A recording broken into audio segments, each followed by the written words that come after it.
O retrato de uma jovem em chamas aborda a relação que surge entre duas mulheres numa sociedade onde o machismo e todas as suas respectivas regras de como uma mulher deveria se comportar dominavam o pensamento da época. Ambientado na França do século XVIII, acompanhamos Marianne, uma jovem pintora que recebe a tarefa de pintar o retrato de uma mulher que não quer ser retratada. A modelo, que se chama Heloise, se recusa a colaborar com o trabalho de Marianne, pois sua mãe a contratou para cumprir uma formalidade exigida para o casamento da filha. Heloise estava prometida para um milanês, só que como era comum antigamente, os noivos ainda não os conheciam. O quadro deveria ficar pronto e ser enviado para Milão, antes do matrimônio. Na verdade, quem iria se casar com o italiano era a irmã de Heloise, enquanto ela ficaria no convento. Contudo, a jovem comete suicídio como forma de se livrar da união indesejada, transferindo o fardo para a irmã. Assim, Heloise é retirada do convento para cumprir o papel da outra.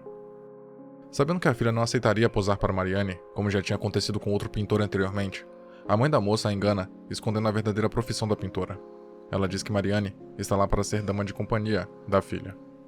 Devido ao seu disfarce, Marianne precisava observar o rosto e expressões corporais de Heloise, o que não era uma tarefa fácil, pois a mesma não a encarava diretamente no início, sempre evitando olhá-la de forma demorada.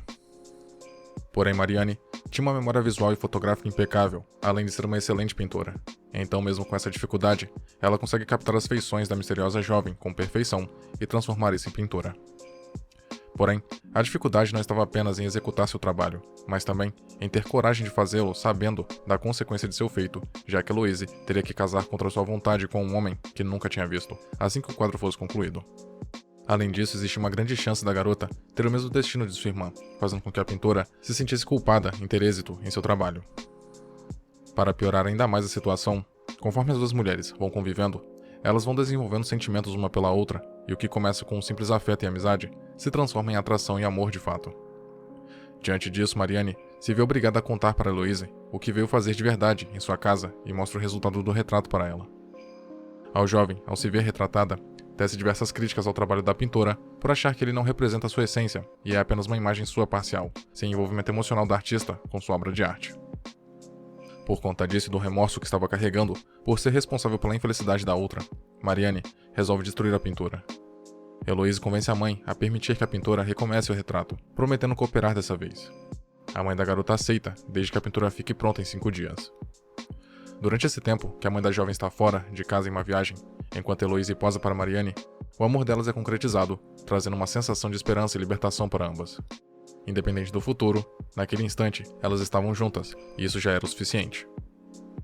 O longa levanta reflexões como, por exemplo, o papel da mãe diante dessa situação.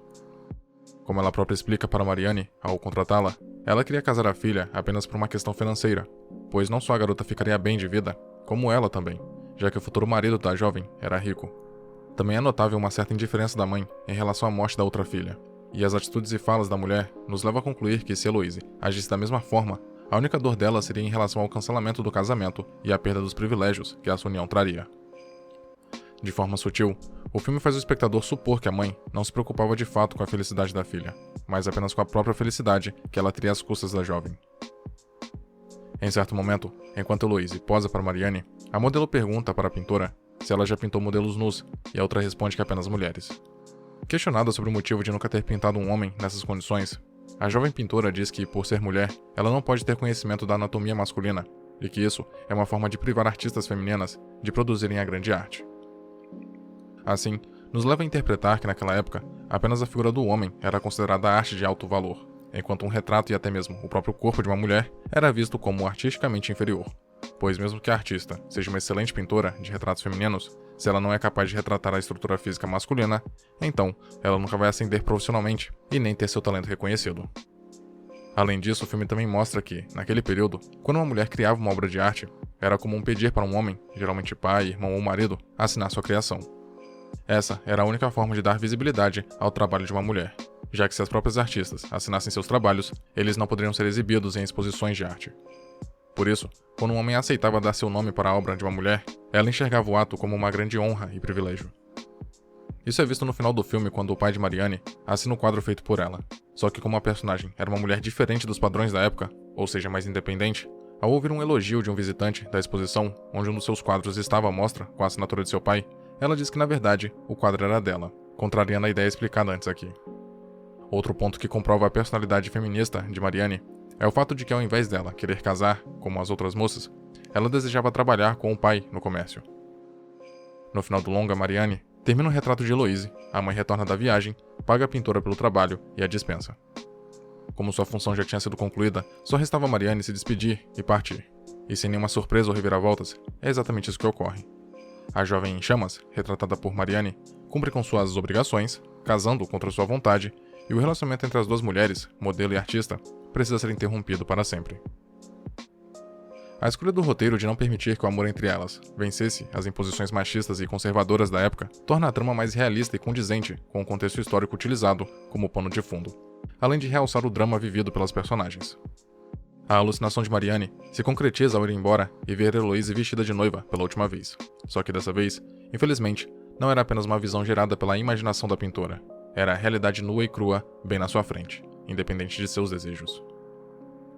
O filme traz várias demonstrações de machismo de forma sutil, como o aborto de Sophie e os consequentes questionamentos que essa atitude suscita, como, por exemplo, a omissão da paternidade na resolução do conflito, já que em nenhum momento a criada menciona a identidade e paradeiro do pai de seu bebê, mostrando que a mãe precisava resolver tudo sozinha. E também sobre o próprio aborto, que é justificado pelo medo de ser demitida pela patroa, que provavelmente não a aceitaria com o filho nos braços, indicando que as próprias mulheres julgavam umas às outras com base em crenças machistas disseminadas na época. Porém, o desfecho da obra é o que deixa mais claro o cenário da sociedade francesa do século XVIII. Além de serem obrigadas a se separarem e seguirem cada uma com sua vida, Marianne e Heloise não conseguiram nem ao menos terem uma despedida digna. Marianne até reencontra seu objeto artístico, mas de forma distante e silenciosa. Na penúltima vez, ela não o vê em carne e osso, mas sim retratado num quadro junto de uma criança que, supostamente, é sua filha. E na última vez, no que lhe concerne, também a última cena do longa, ela vê sua amada de longe enquanto toca ao fundo a mesma música que ela tocou um dia para ela. Heloise termina o filme triste e solitária, sem a presença do marido, chorando enquanto escuta a melodia que a faz lembrar de Marianne e sem saber que a pintora estava mais perto de si do que imaginava. Dessa forma, deixando claro a impotência que as duas sentiam em relação à situação. Afinal, mesmo tão próxima, dividindo o mesmo ambiente e vendo o estado que Heloise se encontrava, Marianne não tem coragem de ir até ela. E assim, a história se encerra, com gosto amargo, mas extremamente coerente dentro da sociedade vigente na trama.